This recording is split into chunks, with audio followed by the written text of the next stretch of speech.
Good morning, guys. Just in case you don't know, I'm Lindsey Williams.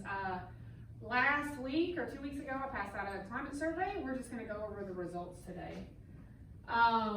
First thing we're going to do is just look at the general logistics of Westside Middle School. We teach 6th through 8th. We have about 826 students. 16% are students with disabilities, 63% are economically disadvantaged, and 13% are our English learners. Yep. All right, here are general demographics. For the most part, the majority of our students are either white, Hispanic, or black.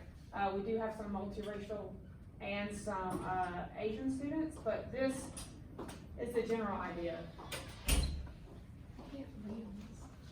All right, so the survey respondents, okay, we had 15 respondents. 2 were male, 13 were female, 12 were white, 2 were black, 1 was Hispanic. The average years teaching was 9. We do have a lot of younger teachers, and then we also have some very veteran teachers, so that number kind of averaged out. Education level, bachelor's degree were 8, master's was 5, and then our doctorate, and I kind of lumped in, if you had your specialist, into a doctorate. All right, so first we're going to talk about the 7 correlates of an effective school. This is a research-based data, basically saying these 7 things kind of determine how effective your school is. If you've worked at different schools, you can kind of look at these and compare them to Westside, really, and you can kind of see, well, you know, things did work better here compared to there, okay? So 1 is frequent monitoring of student progress, a safe and orderly environment, opportunity to learn and student time on task, climate of high expectations, clear and focused mission, positive school-home relationships, and strong instructional leadership, okay? So if you can kind of think just for a minute, how does Westside kind of rank on these? And we all probably will rank it differently depending on our experience. But the 3 we're gonna focus on for this survey are safe and orderly environment, climate of high expectations, and our home-school relations. The 25 questions, if you remember, they were pretty much all could fall under one of these categories. There's obviously different surveys that can test the other correlates, but these are the 3 we're going to focus on today. So things to celebrate, okay, in terms of a climate of high expectations. So we had 15, obviously not sure was an option, but if you put not sure, I just left it off these charts.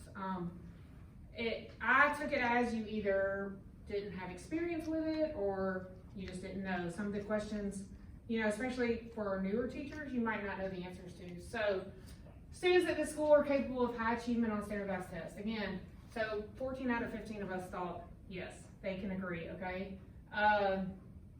So the color coordinated, there's dark orange is strongly disagree, and then dark green is strongly agree, and then on from there. So there are sufficient opportunities to learn new instructional methods. Here at Westside, we love professional learning. So there's plenty of things. This can also include going back to school, okay, getting advanced degrees, going to conferences, things like that. We do have a lot of opportunities for that mostly. I'm currently pursuing in-service opportunities to improve myself as a teacher. Again, going to school, things like that. Areas of concern. Students at this school are not motivated, okay? 12 out of 15 of us agree with that. So that is definitely going to be something we talk about later in the presentation. Most students at this school would not be successful at a community college or university. Again, there were a lot of not sures on this, and I think that's a little bit of, we're middle school teachers, so, you know, we might not know exactly. You know, most middle schoolers probably couldn't go to a university at this point.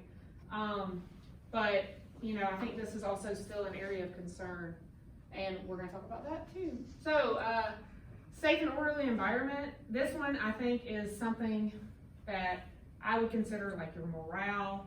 Do you feel safe coming to school? We've probably all been in areas that we felt unsafe, and we don't want to feel like that every day when we come to school. So, first one, I look forward to coming to work every day. 10 out of 15 of us, yes, we do. And that's good, okay? It's not good to not want to come to work, especially when you're working with students.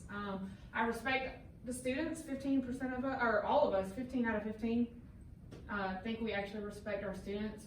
Another one, this one for right here, students at our school fight a lot. I think that's kind of in the middle, because it just kind of depends what you see, how long you've been here, kind of the groups you have, and what you consider a fight. For instance, for me, I consider a fight a physical altercation. Some people might think fight is arguing, right? And those are two different definitions. So depending on what you think, that is definitely could affect your answer. And then the school is a safe place in which to work, and we pretty much all agree on that. There's one disagree, and that could be various reasons, but for the most part, we do think the school is safe. Oh. All right, homeschool relations, okay, and this is the one that we're gonna focus on mainly with our action plan. I have met most of my students' parents or caretakers, okay? So 11 out of 15 say that we have not, all right? This is, you have to build a relationship with parents to be able to reach that student on a different level, on a higher level than just, oh, it's time to go to, you know, math class. Parents are supportive of the school and its activities, okay? And we mostly agree to that, all right? But we also need to think, are these the parents that we actually see? Because I think we all know that when we have an event at night, it's the same 30 or 40 parents, okay? So we really need to think about all the parents in the school. So what does this mean? We need to increase our parent involvement in the school. We need to learn to motivate our students, or at least we need to have a better perception of their motivation. And then we need to prepare our students for the next level. So an action plan, okay? So plan family nights, okay? We just did West Fest. So we had inflatables, we had a dunk tank, we had food, and that was all great.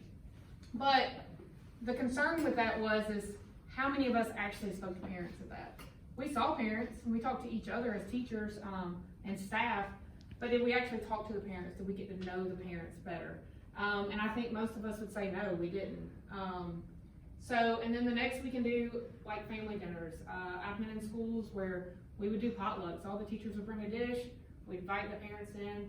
If you give people free food, they're more likely to show up, okay? And you can sit down and kind of get to know a parent on a better, deeper level than just, yeah, I'm gonna call you because your kid was acting up in my class today, okay? Parent conference week, we need to add more times.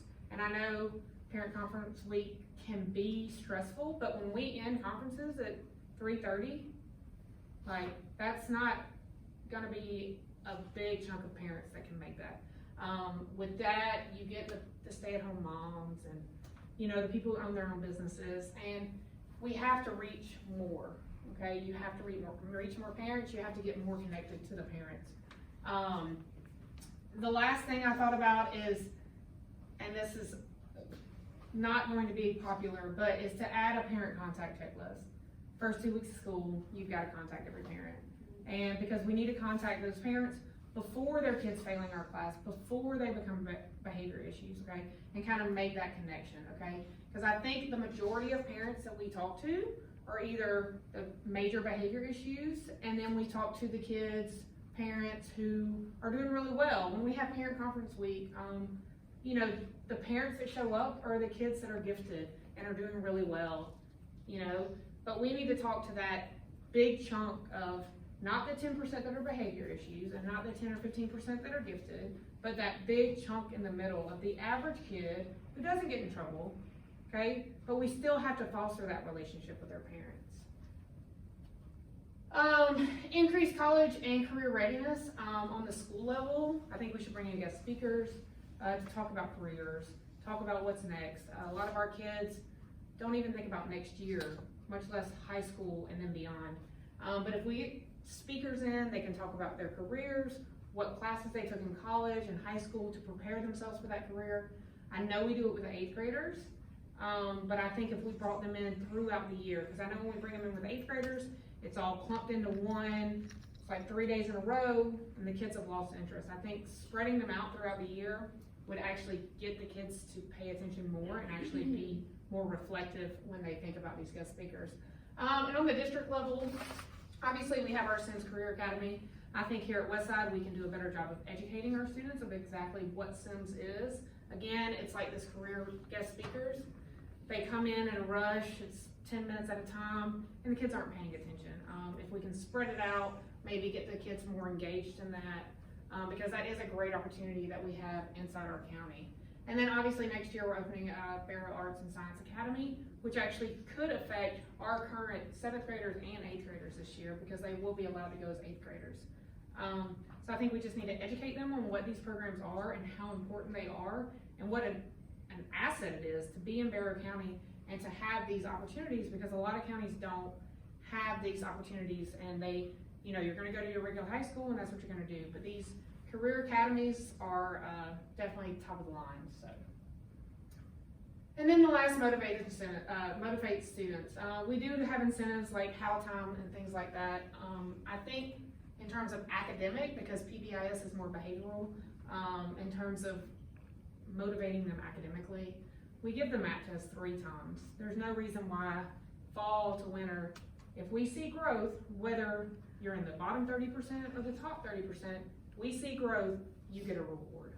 A lot of times just taking MAP, they just don't even focus. All right, and it's also been proven that MAP scores directly relate to their milestone scores. We've gone through tons of professional learning with that. If we can get them motivated to take these MAP scores or MAP tests, do well, do their best, okay? Field trips, extra recess. I know field trips cost money, okay? But we do fundraisers, okay? Now, and it doesn't have to be, you know, we go to Six Flags. You can take them to Fort Yargo, which is 2 miles down the road, and the kids would love it. Okay, we can have a picnic at Fort Yargo, barely take any instructional times, and the kids would love it to death, okay? So there are less expensive field trips. And then the last one is just making sure that teachers understand how to motivate students in their classes. Because this is where you see, obviously you see how motivated students are in your class. So we need to get some professional learning done. I know that awful word, but professional learning to get the students motivated in your particular subject area. We have a great instructional coach, and I'm sure she would love to help any individual that needs it. All right? These are my references. Obviously, I use the DOE website, and this is the textbook that I have for my class. So, any questions? Great, thank you.